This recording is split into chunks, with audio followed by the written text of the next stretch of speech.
Hey, ich freue mich heute auf ein paar Gedanken mit euch zu teilen. Ich möchte zum Start eine Bibelstelle mit euch lesen, wo uns nachher, falls ihr die Bibel dabei habt, könnt ihr sie gerade dort offen lassen. Wir werden nachher die ganze Predigt um die Verse herum bewegen. Und zwar Römer 5, Vers 1 bis 5. Dort steht Folgendes. Nachdem wir nun aufgrund des Glaubens für gerecht erklärt worden sind, haben wir Frieden mit Gott durch Jesus Christus, unseren Herrn. Durch ihn haben wir freien Zugang zu der Gnade bekommen, die jetzt die Grundlage unseres Lebens ist. Und im Glauben nehmen wir das auch in Anspruch. Darüber hinaus haben wir eine Hoffnung, die uns mit Freude und Stolz erfüllt. Wir werden einmal an Gottes Herrlichkeit teilhaben. Das ist dann das, was nächste Woche kommt. Wir werden Elias über die Hoffnung in der Zukunft reden und mehr auf das eingehen. Aber nachher geht es weiter und der Paulus schreibt, doch nicht nur darüber freuen wir uns uns auch über die Nöte, die wir jetzt durchmachen. Denn wir wissen, dass Not uns lehrt, durchzuhalten. Und wer gelernt hat, durchzuhalten, ist bewährt.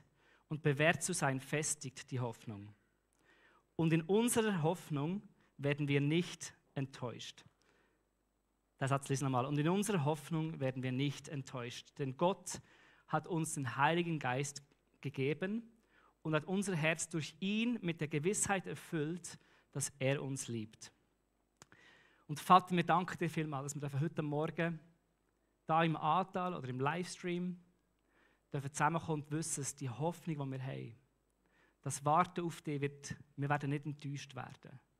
Danke, dass wir wissen, die Gewissheit haben, dass du uns liebst, dass du den Heiligen Geist uns gegeben hast und dass wir wissen, dass wir eines Tages werden teilhaben von dieser Herrlichkeit mit dir. Ich bete jetzt für die nächsten paar Minuten, dass du einfach jedem von uns hilfst, unser Herz, unsere Ohren aufzumachen, zum zu hören, was du möchtest sagen. Nicht, was Simon möchte sagen, sondern was du möchtest jedem Einzelnen mitgeben.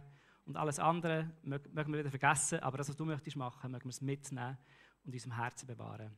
Amen. Habt ihr schon mal Jesus enttäuscht? Oder beleidigt? Schon mal Jesus ein bisschen beleidigt? Ich habe eine Geschichte, wo ich Jesus Glaube beleidigt habe. Und zwar vor etwa 13 Jahren war ich in Australien. Es war kurz vor Weihnachten, es war dort ein Hochsommer. Das heisst, ich bin dort mit den Flipflops rumgelaufen, war ein bisschen im Stress, wollte von meinem Daheim in die Kirche gehen. Und auf dem Weg dorthin bin ich über die Straße gesprungen, ein bisschen unterwegs gewesen, und dann habe ich am Randstein den Flipflop so rumgelitzt. Kennt ihr das? Hast du schon erlebt? Und dann habe ich so richtig grusig mit Zehen am Randstein aufgekratzt. Und es hat so ein bisschen, also es war nicht so schlimm gewesen. Es hat einfach blüht ein bisschen, aber so, ich habe das Gefühl, das ist das Schlimmste, was es gibt. Und meine spontane Reaktion in dem Moment war ein Stossgebet gewesen. Und ich habe das nicht zweimal überdenkt, sondern ich habe gesagt, Jesus, du hast keine Ahnung, wie weh das tut. Genau. Ich habe das gedacht, das ist ein gutes und ein angebrachtes Gebet. Und dann habe ich nicht die akustische Stimme von Gott gehört, aber so klar wie eine akustische Stimme habe ich so das Gesicht von Jesus mir so vorgestellt und gesehen und gesagt, wirklich? Wirklich? Hast du das Gefühl, die blühende Zehe ist ein Schmerz, den ich nicht nachvollziehen kann? Und es gibt so ein bekanntes Meme, der Mel Gibson und der Schausteller von Jesus in Passion. Kennt ihr das, die einen oder anderen? Genau, so habe ich mir gefühlt, wie ich Jesus mit Zehen klage. Und er lässt mir geduldig zu und sagt so, wirklich, oh du armer Tropf. Genau. Und das ist nicht einfach nur eine lustige Geschichte, um in die Predigt zu starten, sondern das war für mich eine Krise gewesen. Und wir reden heute über Hoffnung in der Krise. Und vielleicht denkt ihr jetzt so, ja, Krise ist jetzt ein krasses Wort. Es kommt ein bisschen auf die Definition von Krise drauf an. Aber es war für mich eine Krise gewesen, weil was ich geglaubt habe, ist plötzlich in Frage gestellt worden. Ich habe gemerkt, was ich tief in mir glaube, ist, dass Jesus irgendwie so 20 cm über dem Boden geschwebt ist, so als halb Mensch durch die Welt gegangen ist und so richtigen Schmerz hat er gar nicht gekannt. Und in dem Moment ist es mit der Realität konfrontiert worden, dass mir bewusst wurde, ich habe in meinem Kopf gewusst, dass Jesus für mich gestorben ist und dass Jesus gelitten hat, aber ich glaube, tief in mir es nicht geglaubt oder nicht gecheckt, dass es wirklich so ist. Und in dem Moment ist mein Bild von was ich glaube, konfrontiert wird mit der Realität. Und das ist eigentlich eine Krise. Eine Krise ist, Der Reto Lussi, ein Pastor in Vinti, hat im Podcast so definiert, ich mal den Reto Lussi zitieren, ist doch auch gut, oder? Er hat gesagt, Krise ist ein Moment im Leben, wo etwas, was wir für sicher und für unverrückbar gehalten haben, plötzlich in Frage gestellt wird. Also etwas, was wir glaubt, das verhebt, so funktioniert, so ist es, wird in Frage gestellt. Und das ist eigentlich eine Krise, oder wenigstens eine Definition von der Krise. Und so Krisen, wo wir schmerzhaft erleben, dass die Erfahrung und die Erwartung oder die Realität und die Vorstellung nicht zusammenpassen, die sind unvermeidbar. Hoffentlich. Ich habe vorher kurz mit Manuel geredet. Also, ich glaube, wenn wir nicht irgendwo am Lernen sind, dann werden wir immer wieder die Krisen haben, wo wir herausgefordert sind mit, was ich jetzt gerade glaube, funktioniert einfach nicht mehr. Und die Krisen haben das Potenzial, um uns zusammenbrechen zu lassen, aber sie haben das Potenzial, um uns aufzubauen. Und Krisen sind ganz häufig der Nährboden für Weiterentwicklung. Also wir bleiben stehen, wenn wir nicht immer wieder so Krisen haben. Und jetzt habe ich ganz bewusst eine kleine Krise genommen am Anfang, damit wir nicht denken, die Krise betrifft nur 3 Leute da innen, die in einer ganz, ganz schwierigen Situation sind, sondern wir alle kennen Krisen. Wir alle kennen Situationen, wo wir konfrontiert sind mit dieser schmerzhaften Erfahrung, dass die Realität und die Vorstellung nicht zusammenpassen. Und über das hinaus leben wir alle, ich glaube, einfach in einer Zeit, wo global gesehen einfach ganz viele Krisen sind. Also egal, wo man her schaut, in den News hat es Krisen um uns herum, sei das Krieg, politische Sachen. Wir alle kennen Krisen. Und viele von uns haben wahrscheinlich auch schon selber so existenzielle Krisen erlebt, oder? So Momente, wo wir mit Umständen zu tun haben, wo alles in uns innen wackeln, wo alles anfängt unstabil zu werden. Wenn das Leben so eine Last wird, die so schwer wird, dass man fast nicht mehr tragen kann. Das kennen vermutlich ganz, ganz viele von uns. Und falls nicht, bist du vermutlich noch jung oder dann hast du einfach bis jetzt super Glück gehabt. Aber viele von uns kennen Situationen, wo wir herausgefordert sind. Und die Wissenschaft sagt, dass wenn man zum Beispiel mit einer Krebsdiagnose oder mit einem Herzproblem konfrontiert ist, dass wenn man positiv denkt, dass es besser rauskommt. Also es ist statistisch bewiesen, wenn man optimistisch ist und irgendwo etwas Gutes sich vorstellt und denkt, hey, das kommt so, dann kommt es statistisch gesehen tatsächlich gut. Jetzt ist das Problem nur, ist nicht immer so, sondern es ist echt die Statistik, oder? Und wir haben letzte Woche über Hoffnung geredet und Joni hat das Fundament gelegt von der christlichen Hoffnung. Und das eben mehr ist als einfach nur ein Wünschen und das damit rechnen, dass die Umstände besser werden. Das ist doch das, was man sagt, wenn man jetzt eine Diagnose hat, dann hofft man darauf, es kommt dann gut. Und meistens passiert es dann auch. Aber die christliche Hoffnung ist auf in etwas verankert, wo nicht Umstände sind. Und falls ihr die Predigt letzte Woche verpasst habt, dann möchte ich euch ans Herz legen, bleibt da, aber lasst sie nachher noch nachher, weil es macht noch viel mehr Sinn. Was ich heute bringen darf, ist doch die Hoffnung in die Krise innen. Wir brauchen das Fundament, dass unsere Hoffnung ein Warten ist, ein Harren ist auf Gott, dass Gott kommt. Und dass es in der Auferstehung von Jesus, dass es uns Mut machen und Gewissheit geben, dass es nicht einfach nur ein schöner Gedanke ist, sondern dass es eine Realität ist. Dass wir sehen, was Jesus angefangen hat, eine neue Zeitrechnung vom Reich Gottes, dass unsere Hoffnung berechtigt ist. Und heute, wie gesagt, reden wir über diese Hoffnung, über die christliche Hoffnung in der Krise. Und ich möchte die Verse von Paulus mit euch zusammen anschauen. Und ich hoffe, oder ich wünsche mir, jetzt muss ich immer aufpassen, wenn ich das Wort hoffen brauche. Es ist nicht, ich erwarte und ich wünsche mir, dass wir etwas mitnehmen von dem. Genau, lass uns nochmal in den Bibelvers reingehen, und zwar am Vers 3. Römer 5, Vers 3, da steht, doch nicht nur darüber freuen wir uns, also über die zukünftige Hoffnung von der Herrlichkeit Gottes. Wir freuen uns auch über die Nöte, die wir jetzt durchmachen. Und ich möchte da schon mal das erste Mal pausieren und meinen ersten Punkt machen. Mein erster Punkt ist ja, aber. Ich möchte dem Paulus ein bisschen widersprechen. Nein, du nicht widersprechen, das darf man ja nicht machen. Aber ich möchte uns vielleicht ein bisschen helfen, so ein Statement wie das ein bisschen zu relativieren und ein bisschen vorsichtig damit sein, das vorschnell zu nehmen und zu einer Regel machen oder zu einer Methode zu machen, die nachher wahrscheinlich eine zusätzliche Last kann werden für andere. Der Paulus sagt da, gemäss der Neuen Genfer Übersetzung, wir freuen uns über die Nöte, die wir durchmachen. Andere Übersetzungen finde ich noch ein bisschen passender, zum Beispiel Neues Leben sagt, wir freuen uns auch dann, wenn wir in Nöten sind. Weil ich möchte einfach ein bisschen relativieren und sagen, ja, aber das stimmt schon, Paulus, das ist schon recht. Wir freuen uns in der Situation. Aber manchmal werden so Sätze wie zum Beispiel Römer 8, 28. Alles dient denen zum Besten, die Gott lieben. Oder Philipper 4, Vers 6, freut euch, was auch immer passiert. Wird manchmal Leuten so fast vorwurfsvoll entgegengebracht, wenn sie in einer Krise drin sind, wo dann fast, es ist die Wahrheit von Gott, es ist die biblische Wahrheit, aber es ist nicht hilfreich in dem Moment. Wenn wir so wie das als Druck und als schlechtes Gewissen, zum schlechtes Wissen Zeugen noch geben. Und da möchte ich einfach euch von Anfang an sagen, ich glaube, wir leben in dieser Spannung drin. Und wir reden immer wieder über die Spannung, die wir drinnen leben, dass wir glauben an einen guten Gott. Wir glauben an einen Gott, der mächtig ist, einen Gott, der das Beste für uns möchte. Und trotzdem leben wir in dieser Welt, wo so viele schlimme Sachen passieren. Und das ist eine Spannung, die wir nicht möchten, zu schnell mit einfachen Antworten auflösen. Sondern uns möchte ich ermutigen, das ein bisschen auszuhalten, die Spannung auszuhalten und Gott nicht auf irgendwelche Formeln und Rezepte und Methoden zu reduzieren, sondern wirklich ihm zu begegnen. Und darum habe ich so ein paar Randnotizen, die ich am Anfang herausholen möchte, die mir wichtig sind. Bevor wir anfangen, das zu einfach anzuschauen, was der Paulus da sagt, möchte ich sagen, aber. Und das erste aber ist, dein Schmerz, dein Leiden, deine Not, die schmerzt Gott.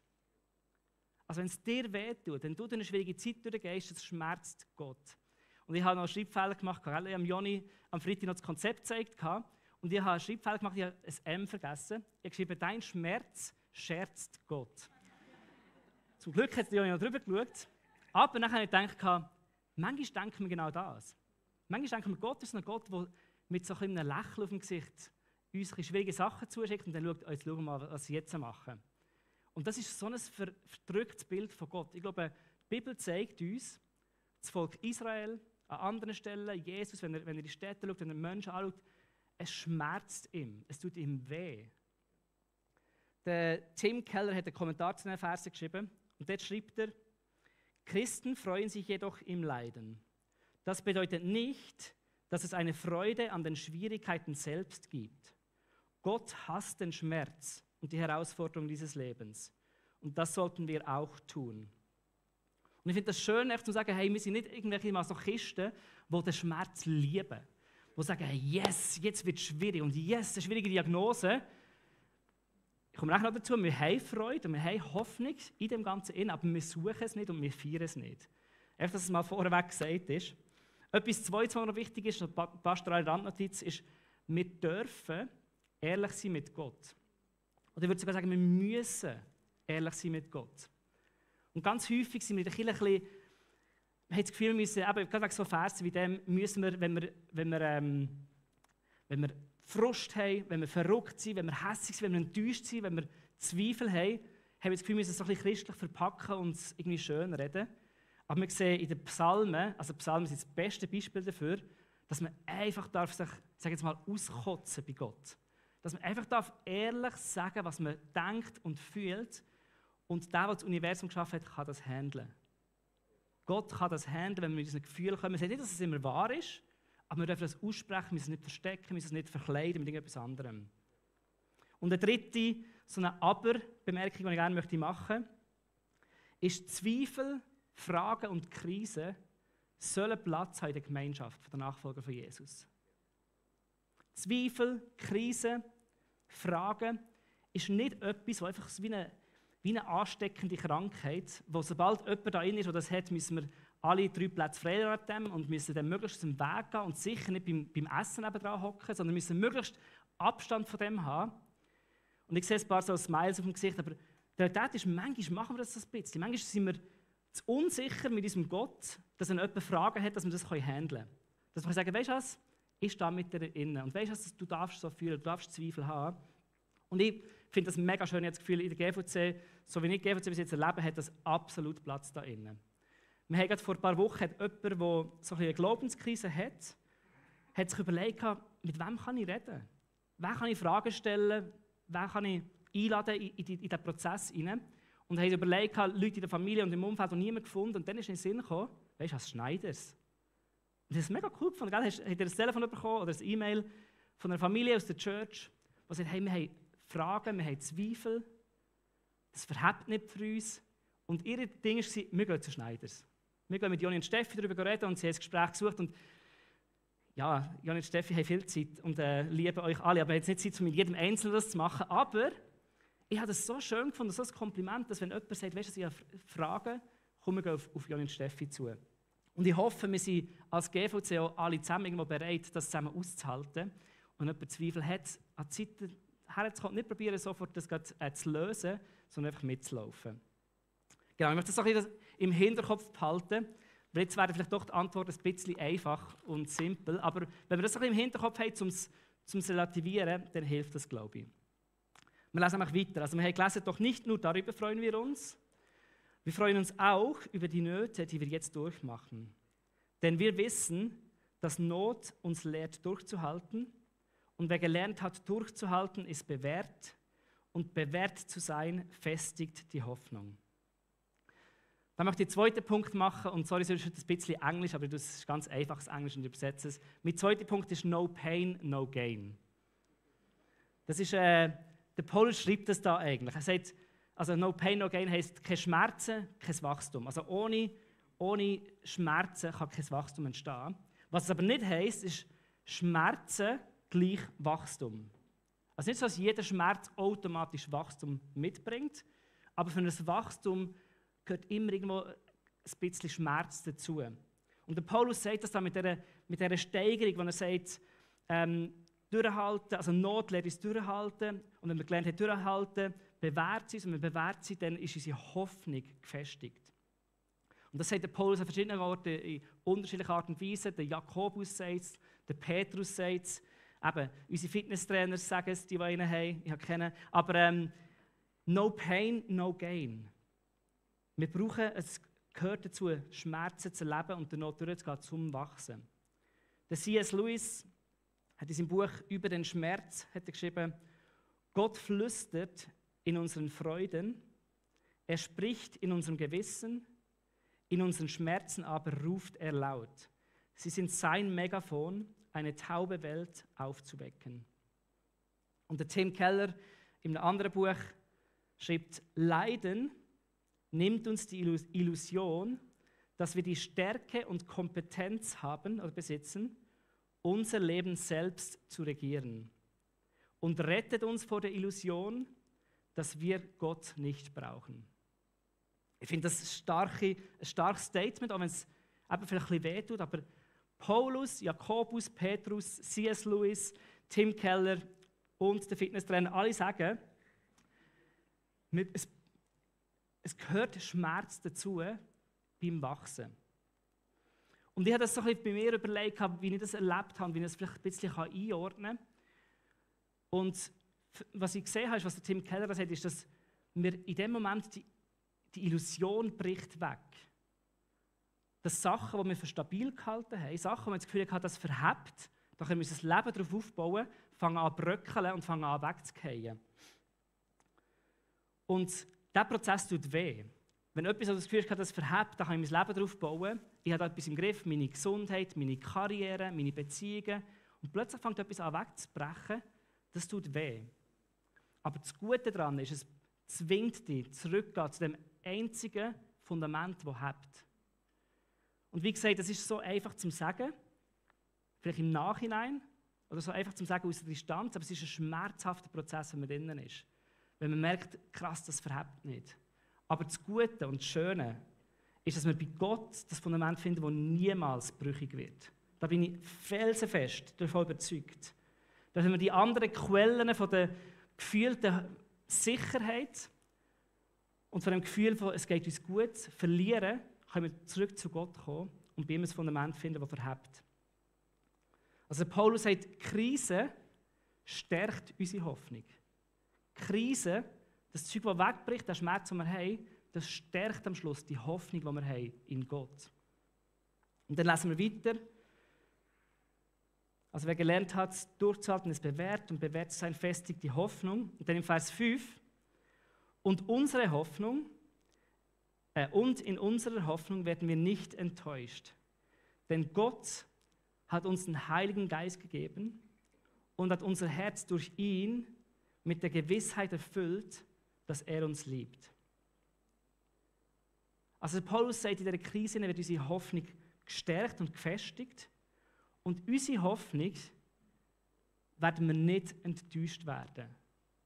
Und das ist genau der Unterschied, wenn wir unsere Hoffnung in Umstände setzen, dass etwas gut kommt, dann können wir enttäuscht werden. Weil es kommt nicht immer gut. Es kommt nicht immer gut. Umstände werden nicht immer besser. Wenn du ein Kind verloren hast, wenn du eine Beziehung, die gebrochen ist, und vielleicht ein Geschäft, das du etwas aufgebaut hast und plötzlich geht es zwischen den Händen auseinander. Unsere Hoffnung ist nicht, dass es wieder gut kommt, dass Gott wiederherstellt, sondern unsere Hoffnung ist in Gott. Und das ist ein spannend, wir haben in der Small Group die Woche diskutiert, wie können wir unsere Hoffnung, unser Vertrauen in Gott behalten, aber weiterhin glauben und beten für Veränderung. Und das ist, glaube ich, auch wieder so eine Spannung, die wir nicht auflösen können. Aber am Schluss des Tages ist das Einzige, was unsere Hoffnung nicht enttäuscht, ist, wenn wir unsere Hoffnung in Gott haben, wenn wir warten auf ihn. Und schön ist es, der Paulus sagt da, ihr werdet nie alleine sein. Das ist mein dritter Punkt, eben nochmal Englisch. You'll never walk alone. Gibt es irgendwelche Liverpool-Fans? Nein.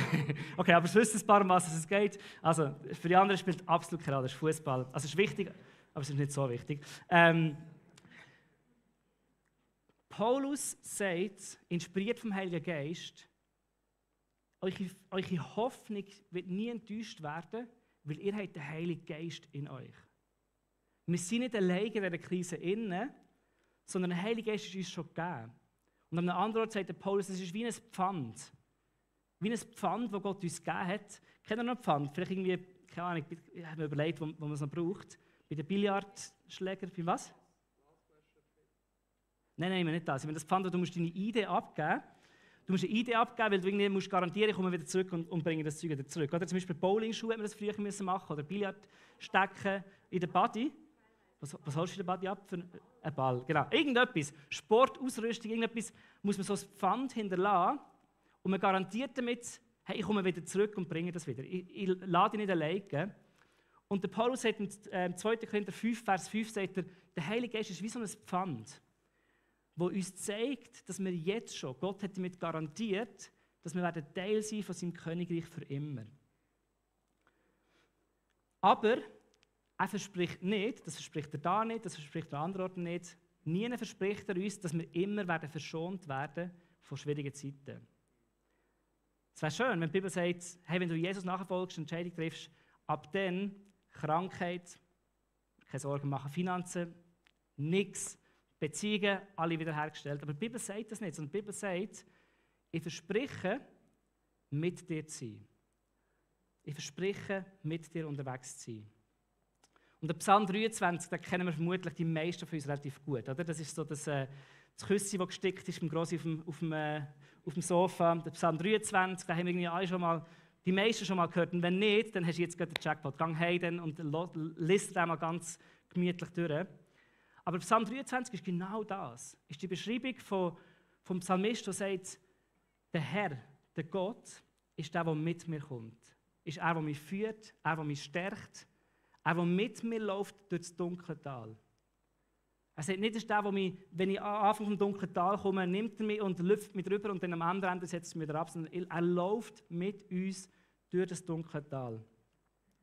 Und mir ist das im letzten Jahr nochmal frisch aufgegangen, dass am Anfang steht, er führt uns und er stärkt meine Seele und er bringt mich auf Weideplätze.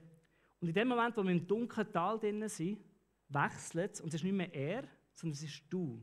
Ist das schon mal aufgefallen? Es wechselt von er, der Herr, er macht das und plötzlich wird es intim. Wenn er im Tal ist, im dunklen Tal von der Todesschatten,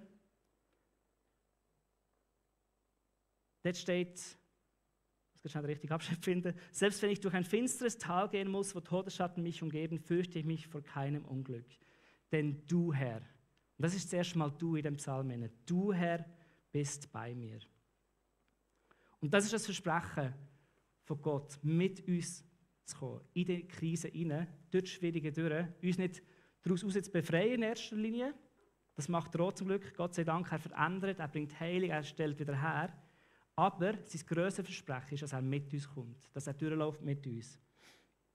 Und ich liebe das Lied «Immanuel» oder «Gott ist mit uns», wo wir so in letzter Zeit viel am Singen sind, gell? Und letzte Woche bin ich auf Nadine zugegangen und habe gesagt, du Nadine, ich glaube, es passt so gut, nach der Predigt in das Lied hineinzugehen. Und sie hat zu mir gesagt, weißt du, Simon, ich habe genau das Gleiche gedacht. Gell? Nach der Predigt habe ich gesagt, ich habe genau das Gleiche gedacht. Und darum werden wir nachher das Lied noch zusammen singen. Aber in diesem Lied geht es genau um das. Ist das der Grund für unsere Hoffnung, ist, dass wir einen Gott haben, der mit uns läuft.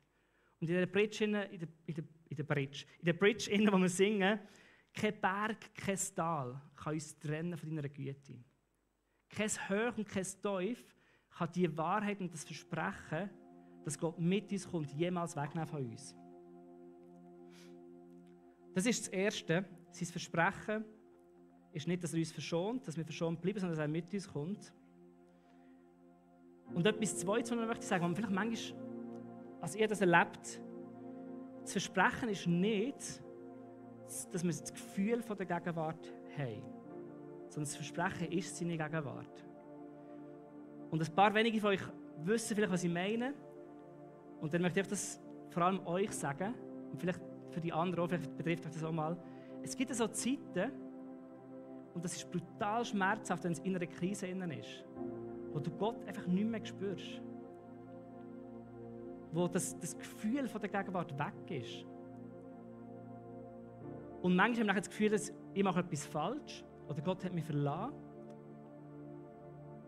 Und es ist wirklich so über die Jahrhunderte, ganz viele Kirchenväter und die Wüstenväter und ganz viele Leute, die das beobachtet haben, die lange mit Gott unterwegs sind, sagen, hey, manchmal traut er es uns zu, das Gefühl von der Gegenwart wegzunehmen. Manchmal traut er es uns zu, dass wir uns festhalten an ihm, egal ob wir es gerade fühlen oder nicht. Und das ist ein schwieriger, schmerzhafter Prozess. Aber ich möchte dir sagen, falls du dort bist, es ist nichts falsch mit dir.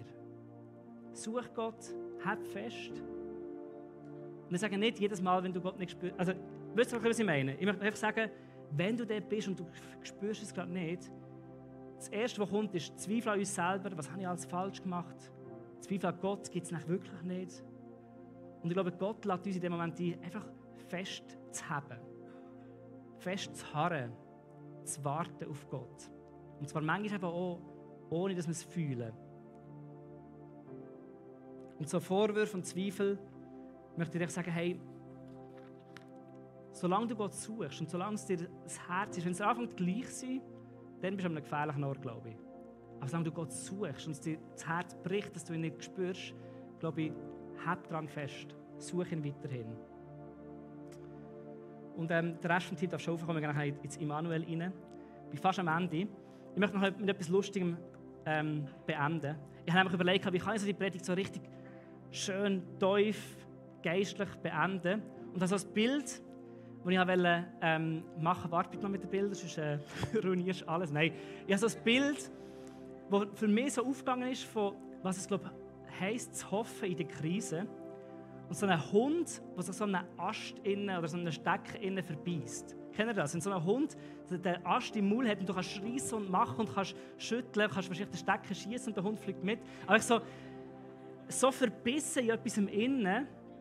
Und ich möchte uns ermutigen, hey, lass uns, wenn du in der Krise bist, hey, beiß dich einfach fest. An dieser Gewissheit, ganz zurück zum Janis in der Message, was uns denn die Gewissheit gibt. Es ist nicht einfach ein leeres Hoffen. Es ist ein bewährtes Hoffen auf Gott. Und dann habe ich gedacht, jetzt mache ich ein AI-Bild. Dann habe ich das Recht zu dem Bild, kann das da teilen. Ich mache ein AI-Bild und ich habe gelernt, wie man schlecht das Ding eingeben kann. Also das erste Bild ist ein Hund, der sich an einem Ast festhält. Kannst du das mal zeigen? Genau. Das sagt so genau nicht, das was ich sagen eigentlich. Nachher dachte ich, easy. Ich korrigiere es und ich geschrieben, ein starker Hund hält sich fest an einem Ast. Kannst du das nächste zeigen? Hey, ziemlich verstörend, oder? Und dann habe ich gedacht, ich muss noch ein bisschen korrigieren. Ich habe gesagt, ein freundlicher, starker Hund hält sich am Ast fest. Und dann ist das hier gekommen. Das trifft sich noch nicht ganz. Und fällt noch auf, dass die Schwerkraft, der hat die Schwerkraft irgendwie komplett aufgehoben. Der kann stehen in der Luft mit beiden Pfoten oben. Kannst du wieder wegnehmen. Danke vielmals, Leise. Genau, jetzt habt ihr gesehen, was ich nicht meine. Nichts von dem meine, aber ich meine einfach so ein Bild von, hey, lass uns bei Gott uns festbeissen, lass uns festharren, lass uns warten in der Krise innen. Und wir werden das Lied zusammen singen, Immanuel, und ich habe immer wieder erlebt, in Krisenzeit ist Anbetung, ist Worship so etwas Kraftvolles, weil wir zusammenkommen. Und manchmal konnte ich nicht mitsingen. Manchmal stehst du nur da und du möchtest gerne die Worte singen, aber du kannst nicht singen, aber jemand anderes singt es für dich. Und wie gesagt, ich möchte es nicht zu einer Methode reduzieren, aber ich glaube, es ist so etwas Kraftvolles, sich festzuhalten, weiterhin Gemeinschaft zu suchen und zusammen Gott anzubeten. Und darum möchte ich euch einladen, zusammen aufzustehen und wir singen das Lied miteinander. Gott ist mit uns. Und vielleicht geht es dir super und du glaubst das und du fühlst das, dann sing es voller Überzeugung, voller Glauben, auch für die Menschen um dich herum. Und vielleicht bist du heute Morgen da und sagst, hey, ich kann kaum aufstehen. Das Leben ist so schwer, dann lass Leute um dich herum für dich das singen und lerne einfach rein zu Gott. Ich bete noch, nachher können wir das Lied zusammen einsteigen. Vater im Himmel, ich danke dir vielmals, dass du wirklich immer mit uns bist. Danke, dass du uns nie alleine lässt. Und danke, dass kein Tal tief genug ist, für uns zu trennen von dir. Danke für dein Versprechen, dass du mit uns durch die schwierigen Nöte und Leiden durchlaufst. Danke, dass du den von uns kennst und siehst. Und da, wo wir sind, kommen wir einfach ehrlich vor dir her und beten dich an. Und wir vertrauen dir, wir vertrauen darauf, wer du bist. In deinem Namen, Jesus. Amen.